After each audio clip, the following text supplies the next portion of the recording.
Hey there, girlfriend. Emily Kenison here, the founder and inventor of the RobeCurls Curling Headband. And today I'm going to teach you some tips and tricks for using our curling headband in conjunction with some rollers to style curtain bangs.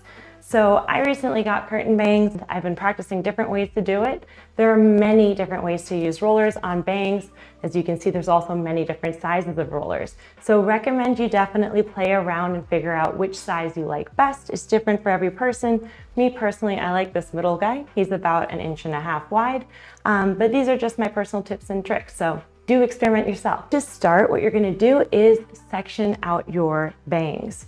Find those bangs, pull them forward, have them brushed so that they're easy and manageable. If you want to add hairspray or a hold or some other products, you can always do that. But I like to start with your hair dry and then add any products you like to it. Me personally, I like to use our Mr. Spritzer to just lightly dampen them and make sure I'm getting the roots, because that's where the extra hold is going to be. And then I grab my roller. So I'm pulling my hair forward, so it's like, I don't know, a unicorn. Grab the roller. I like to do the roller this way. You can also do it this way though. It'll definitely make more of that poof, but this is how my preference is. So I'm going to show you this one first.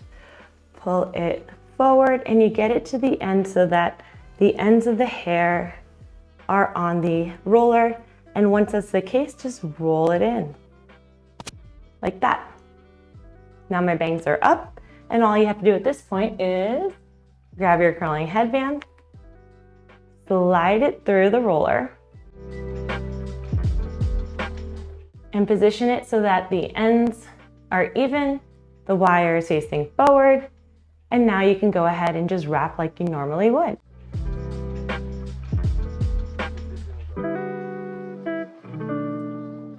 So now it is all wrapped up, and we're just wearing this until hair is totally dry. And we'll come back in a little bit and see how the roller curls look. All right, so we're back. Let's see how the curls look. And now I just like to part it and separate it and kind of position it the way I like. As you can see, you get some nice little flip, kind of like that 70s curtain bang style. If you want, add a little finishing spray to keep it in place a little bit more. But there you have it. Hope this video helps. If you like what we've seen today, please do subscribe. And if you have any questions or are looking for any other tips and tricks, please comment in the section below. We'd be more than happy to help and make more videos that you want to see. Thanks again.